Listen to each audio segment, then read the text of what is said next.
Hello everyone, welcome to today's video. So இன்னைக்கு இந்த வீடியோவில் என்ன பேச போகிறோம் அப்படின்னு பார்த்தீங்கன்னா, இன்னைக்கு காலையில் வந்து ஒரு ஷார்ட்ஸோட லிங்க் வந்து அனுப்பிச்சு நம்ம சப்ஸ்கிரைபர் வந்து ஆனால் இந்த விஷயத்தை பற்றி டீட்டெயிலாக பேசுங்க அப்படின்னு சொல்லியிருந்தாங்க. என்ன அப்படின்னு எடுத்து அதை டீட்டெயிலாக பார்த்தோம் அப்படின்னா, தேர் கம்ஸ் அதில் வந்து பிரதீப் ப்ரோ என்ன சொல்லியிருந்தாரு அப்படின்னு பார்த்தீங்கன்னா, ஒன்டாரியோவில் இது கடையில் திருட வந்தவனுக்கு 14 மந்த்ஸ் ஜெயிலு, அவனை வந்து திருட விடாமல் செல்ஃப் டிஃபென்ஸ் பண்ணவங்களுக்கு 14 இயர்ஸ் ஜெயில் வரைக்கும் வாய்ப்பு இருக்கு. ஹீஸ் எ இந்தியன் ஸ்டூடெண்ட்டை இந்த மாதிரி 14 இயர் ஜெயில் வரைக்கும் கிடைக்கலாம் அப்படின்னு சொல்லி போட்டிருந்தாங்க. ஒரு ஷார்ட் வீடியோ தான். என்ன நடந்துச்சு இந்த விஷயத்துல அப்படிங்கிறத டீட்டெயிலாக நம்ம நரேட் பண்ண போறோம். நரேட் பண்ணிட்டு இவங்க சோஷியல் மீடியாவில் என்ன பேசிக்கிறாங்க, அட் எண்ட் ஆஃப் தி டே என்ன நடக்கும், நம்ம ப்ரெடிக்ஷன் என்ன, எல்லாத்தையும் டீட்டெயிலாக சொல்ல போறேன். இது வந்து நான் முடிஞ்ச அளவு ஷார்ட்டாக சொல்ல ட்ரை பண்றேன். வாங்க வீடியோக்குள்ள போகலாம். ஸோ நம்ம சேனலுக்கு புதுசாக வரீங்க அப்படின்னா, நம்ம சேனல்ல இங்கே கனடாவில் அப்பப்போ நடக்கிற விஷயங்கள், நம்ம இந்தியன் கம்யூனிட்டியில் என்னென்ன நடக்குது, யூஎஸ்ல என்னென்ன நடக்குது அப்படிங்கிறத டீட்டெயிலாக டெய்லி வீடியோஸாக கொடுத்துட்ருக்கோம். நிஜமாவே பிடிச்சிருந்துச்சு அப்படின்னா சப்ஸ்கிரைப் பண்ணுங்க. ஸோ என்ன நடந்துச்சு இந்த விஷயத்துல அப்படின்னு பார்த்தீங்கன்னா, பீட்டர்ஸ்பரோ ஒன்டாரியோ அப்படின்னு சொல்லிட்டு ஒரு சின்ன டவுன் இருக்கு. ஒரு சின்ன ஓரளவு மாடரேட் டவுன். இது எங்க இருக்கு அப்படின்னு பார்த்தீங்கன்னா, ஒன்டாரியோல இருந்து டொரண்டோல இருந்து ஒட்டாவா போற வழியில ஒஷாவா அப்படின்னு ஒரு ஊர் இருக்கு. அதுக்கு மேல லெஃப்ட்ல பாத்தீங்கன்னா அந்த பீட்டர்ஸ்பரோ இருக்கு. ஸோ இங்க வந்து பாத்தீங்கன்னா 22 வயசு இந்தியால இருந்து படிக்க வந்த தேஜஸ்வி காலியா அப்படின்னு சொல்லிட்டு ஒரு இந்தியன் ஸ்டூடெண்ட் வந்து என்ன பண்றாரு, பார்ட் டைம் ஜாபா சர்க்கிள் கே, இங்க பாத்தீங்கன்னா அந்த சர்க்கிள் கேங்கிறது ஒரு convenience store, 24 hour convenience store. So அந்த சர்க்கிள் கேல ஒர்க் பண்ணிட்டு இருந்திருக்காரு. ஸோ அந்த கன்வீனியன்ஸ் ஸ்டோர்ல ஒர்க் பண்ணிட்டு இருக்கும்போது அவர் வந்து அங்க படிச்சுட்டு இருக்காரு. என்ன காலேஜ்ல படிக்கிறாரு அப்படின்னு பாத்தீங்கன்னா, சார் சான்ஃபோர்ட் ஃபிளமிங்கோ காலேஜ் அதுல படிச்சுட்டு இருக்காரு. ஐ திங்க் சான்ஃபோர்ட் ஃபிளமிங் காலேஜ்ல படிச்சுட்டு இருக்காரு. ஸோ அப்ப என்ன நடந்துச்சு அப்படின்னா, ஜான் 5 அன்னைக்கு ஏர்லி மார்னிங் 2:30 மணிக்கு, அதாவது சொல்ல போனா மிட் நைட் 2:30 மணிக்கு ஃபர்ஸ்ட் வந்து ஒரு கஸ்டமர் வந்து ஏதோ வாங்கிட்டு இருந்திருக்காங்க. அவரை வந்து அட்டன் பண்ணிட்டு இருந்திருக்காரு. பின்னாடி வந்து ஒரு ஒரு ராபர். அவர் நேம் என்ன அப்படின்னு பாத்தீங்கன்னா Jonathan Handel. So Jonathan Handel வந்து basically he's a homeless man, drug addict. அவர் என்ன பண்ணியிருக்காரு, பேக்ல ஏதோ ஒன்று மறைச்சு வச்சு எடுத்துட்டு வந்துட்டு டக்குன்னு வந்து பேக்ல இருந்து அந்த பேஸ்பால் பேட் எடுத்து அடிக்க போறாரு. ஏதோ கேட்கிறாரு, எடுத்து கொடுன்னு சொல்லி, காசு கொடு அப்படின்னு. அந்த வீடியோல பாத்தீங்கன்னா அப்படிதான் தெரியுது. ஏதோ காசு கொடு அப்படின்னு கேட்கிறாரு, அடிக்க போறாரு இவரு. அதுக்கப்புறம் என்னன்னா அந்த கிளர்க், அவர் அந்த அந்த இந்தியன் ஸ்டூடெண்ட் வந்து கிளர்க்கா ஒர்க் பண்றாருங்க. டக்குன்னு பேட்டால ஒரு மண்டையில 2 தடவை அடிச்சிடுறாரு. ஸோ அடிக்கும் போது அங்கிருந்து அந்த காமன் மேனை எது ஹெல்ப் பண்ண ட்ரை பண்றாரு. அவன் கிளர்க் என்ன பண்றாங்க, தேஜஸ்வி காளியா என்ன பண்றாரு, வெளியில வந்து அந்த ஜானத்தன் ஹேண்டல் அந்த ராபரை வந்து புடிச்சிட்டு கையில இருக்க பேட்டோட புடிச்சு வெளியில தள்ளுறாரு. ஃபுல்லா கதவை விட்டு வெளியில தள்ளுறாரு.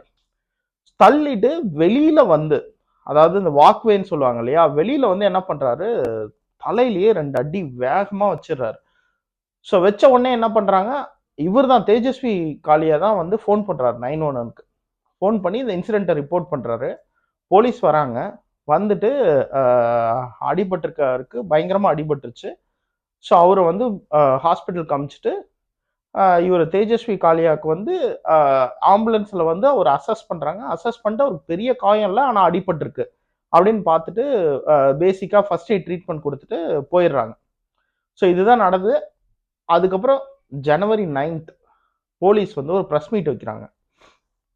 அதுல என்ன சொல்றாங்க அப்படின்னு பாத்தீங்கன்னா, இது மாதிரி வந்து இந்த தேஜஸ்வி காளியா அந்த பர்சன் ராப் பண்ண வந்த பர்சன் கையில இருந்து பேட்டை வாங்கி அடிச்சு வெளில தள்ளியிருக்காரு அப்படின்னு சொல்லிட்டு, ஸ்டூடெண்ட் மேல தப்பு இருக்க மாதிரியும் அந்த ராப் பண்ண வந்தவன் மேல தப்பு கம்மியா இருக்க மாதிரியும் ஒரு தோற்றத்தை உருவாக்கி ஒரு ப்ரெஸ் மீட் கொடுத்துருக்காங்க போலீஸ். இது வந்து பாத்தீங்கன்னா மிகப்பெரிய பிரச்சனையை வந்து கொண்டு வந்திருக்கு. நிறைய பேர் இந்த ஊர் மக்களாலேயே அதை ஏத்துக்க முடியல. ஏன்னா நான் வரேன், ஏன்னா இங்க இங்க என்ன நடக்குது, இந்த ஸ்மால் ஸ்கேல் பிசினஸ் பண்றவங்களுக்கு எவ்வளவு பிரச்சனை இருக்கு இந்த ட்ரக் அடிக்ட்ஸாலங்கிறது பின்னாடி நான் வந்து டீட்டெயிலா சொல்றேன். ஸோ இங்க இருக்க மக்களுக்கு ரொம்ப ரொம்ப கோவம் வந்துருச்சு. எல்லாம் சோசியல் மீடியால வந்து இந்த போலீஸை வந்து கண்டிப்பா வந்து வேலையை விட்டு தூக்கணும், இந்த போலீஸ் சரியில்லை அப்படின்னு சொல்லி கொந்தளிக்க ஆரம்பிச்சிட்டாங்க. எல்லாரும் என்ன கமெண்ட் போட்டிருக்காங்க, நானும் போய் நிறைய போஸ்ட் அந்த போலீஸோட ஃபேஸ்புக் பேஜ்லயா இருக்கட்டும், ட்விட்டர்லயா இருக்கட்டும், நிறைய பேஜ்ல போய் பார்த்துட்டேன். எல்லாரும் வந்து ரிலீஸ் காலியா. அவர் வந்து இப்ப கரண்டா ஹோம் அரெஸ்ட்ல இருக்காரு. பிகாஸ் நான் அதை சொல்றேன். என்ன பண்ணுவாங்க அடுத்து, கோர்ட் ப்ரொசீடிங்ஸ்லாம் எப்படி இருக்கும், அந்த ஹோம்லெஸ் மேனுக்கு என்ன நடந்துச்சு அப்படிங்கறத சொல்றேன். சோஷியல் மீடியால கொந்தளிச்சு பயங்கர சென்சேஷனல் ஆகுது நியூஸ். எல்லாரும் இதை பத்தி பேச பேச பேச பேச இது வந்து ரொம்ப ஒரு பெரிய கவனம் பெறுது.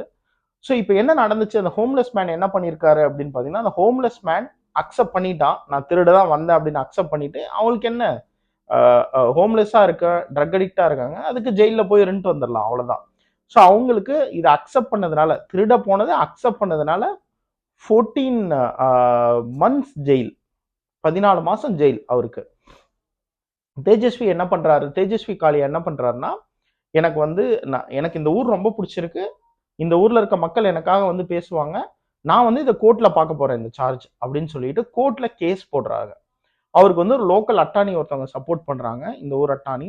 அந்த அட்டானி பேட்டியில என்ன சொல்றாருன்னா, கண்டிப்பா வந்து இந்த சார்ஜஸ் எல்லாம் வந்து நம்ம வந்து ஒர்க் பண்ணி இதெல்லாம் கிளியர் பண்ணணும். Because what ever he did was self defence அப்படின்னு சொல்லி வந்து கிளியரா சொல்றாரு. இந்த விஷயத்துல என்ன நடந்திருக்கு அப்படின்னு பாத்தீங்கன்னா, அந்த சிசிடிவில கிளியரா தெரியுது. ஃபர்ஸ்ட் வந்து அட்டாக், அதாவது அட்டாக் பண்ற இன்டென்ஷனோட போனது இந்த ஹோம்லெஸ் மேன் தான்.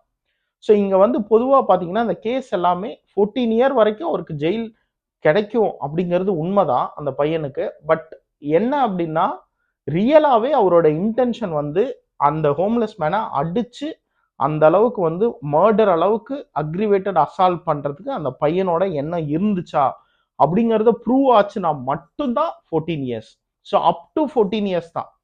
ஸோ என்ன என்ன வேணாலும் நடக்கலாம். இது எப்படி டிசைட் பண்ணுவாங்க, கோர்ட் ப்ரொசீடிங்ஸ்லாம் எப்படி நடக்கும் அப்படின்னு பாத்தீங்கன்னா, இங்க வந்து பாத்தீங்கன்னா ஜூரி மெம்பர்ஸ் இருப்பாங்க பொதுவா. அதாவது ஜட்ஜ் வந்து என்ன பண்ணுவாங்க, இந்த கோர்ட்டை வந்து கேட்பாங்க, 2 பேரோட வாதத்தையும் கேட்பாங்க. கேட்டுட்டு அங்க வந்து பாத்தீங்கன்னா ஜூரி மெம்பர்ஸ்னு இருப்பாங்க. ஜட்ஜ் வந்து என்ன பண்ணுவாங்க, ஒரு தீர்ப்பு கொடுக்கறதுக்கு முன்னாடி ஜூரி மெம்பர்ஸ் கிட்ட கேட்பாங்க, நீங்க என்ன திங்க் பண்றீங்க, இந்த எவிடன்ஸ் எல்லாம் வச்சு நீங்க என்ன ஓட் பண்ண போறீங்க.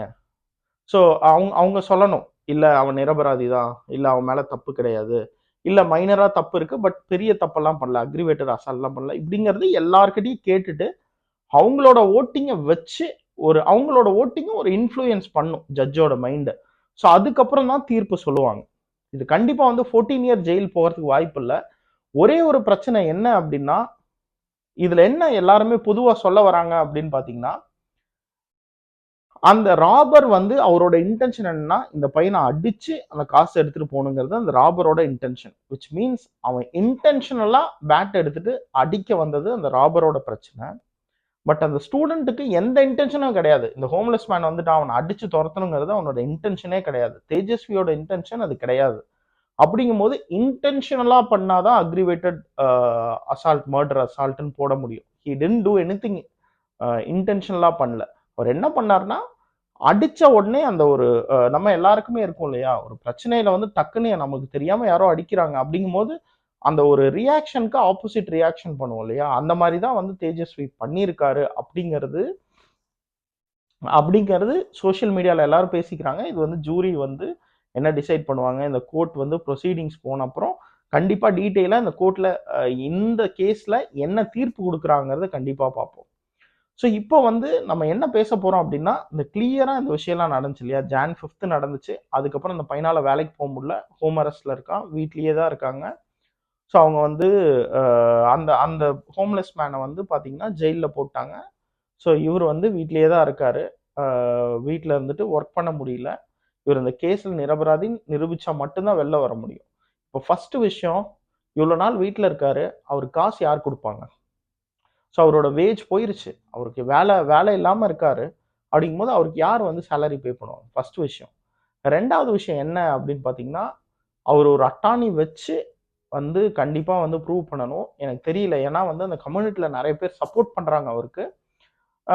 அது அது மேபி அவங்க கூட லாயர் வந்து அரேஞ்ச் பண்ணி குடுக்கலாம். பட் இங்க அட்டார்னி ஃபீஸ் எல்லாம் ரொம்ப ஹையா இருக்கும். அத எப்படி மேனேஜ் பண்ண போறாருன்னு தெரியல. அது ஒரு விஷயம்.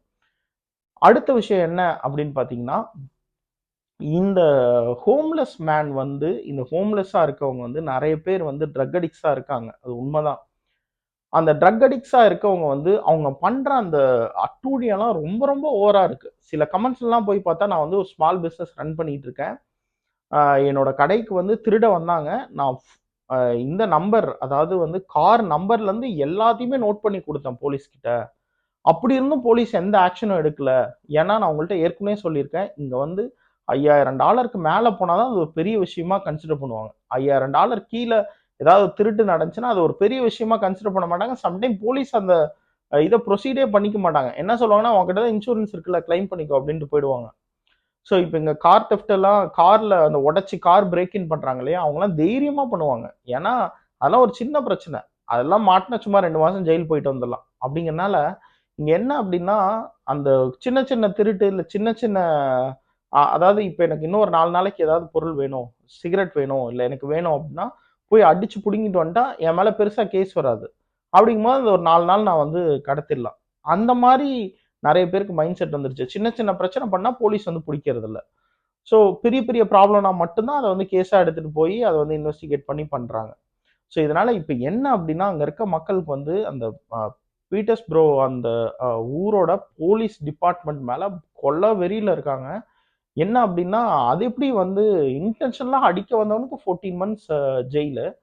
அத வந்து டிஃபென்ஸ் பண்ண ஒரு பையனுக்கு 14 இயர் ஜெயிலா அப்படின்னு. இதுல ஒரு சில பேர், ரொம்ப சில பேர் என்ன சொல்றாங்க அப்டின்னா, அந்த பையனுக்கு இன்டென்ஷன் இல்ல. ஆனா வந்து வெளியில தள்ளினதோட இருந்திருக்கணும். நான் அந்த வீடியோ வந்து லிங்க் டிஸ்கிரிப்ஷன்ல குடுக்குறேன் பாருங்க. சன் நியூஸ்ன்னு சொல்லிட்டு இங்க அ ஒரு அதாவது இங்க டொரன்டோவோட சன். டொரன்டோ சன்னு ஒரு சேனல் இருக்கு. அது நியூஸ் சேனல் ஒண்ணு இருக்கு. அவங்க வந்து இத எடுத்து டீட்டெயிலா போட்டுருக்காங்க. வீடியோ லிங்க்கும் போடுறேன். இவங்களோட நியூஸ் லிங்க்கும் நான் வந்து டீட்டெயிலா போடுறேன். நீங்க பாருங்க அந்த வீடியோல இருக்கு.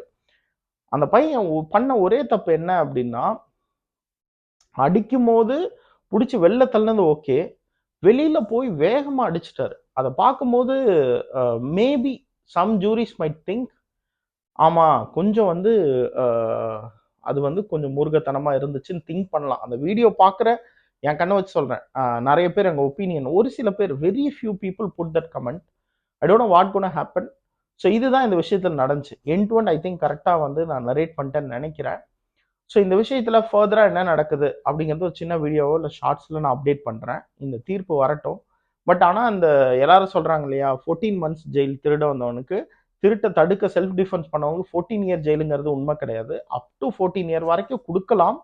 இந்த ஜூரிஸ் கையிலயும், ஜட்ஜ் கையிலயும் இருக்கு. இவங்க எப்படி இந்த கேஸ வந்து பிரசன்ட் பண்றாங்க? இவங்களோட அந்த சிசிடிவி கேஸ் எல்லாம் சிசிடிவி எல்லாம் கொண்டு போய் குடுத்து, அந்த வக்கீல் வந்து கரெக்ட்டா சொல்லணும். அதாவது வந்து எந்த நேரத்துல எப்படி ஆன்ஸர் பண்ணணும். இல்ல என்ன அடிச்சதுனால, எனக்கு வந்து அந்த டைம்ல வந்து எனக்கு எப்படியாவது அதுலருந்து எஸ்கேப் ஆகணும். என்ன தற்காத்துக் கொள்ள தான் நான் திரும்பவும் போய் அடிச்சேன். ஒருவேள திரும்ப வந்து என்ன அட்டாக் பண்ணிருவாங்களோ! அந்த மாரி சொல்லிக் குடுத்து, கொஞ்சம் ப்ராப்பரா இந்த கேஸ எடுத்துட்டு போனா, கண்டிப்பா வந்து தேஜஸ்வி வெளில வரதுக்கு வாய்ப்பு இருக்கு.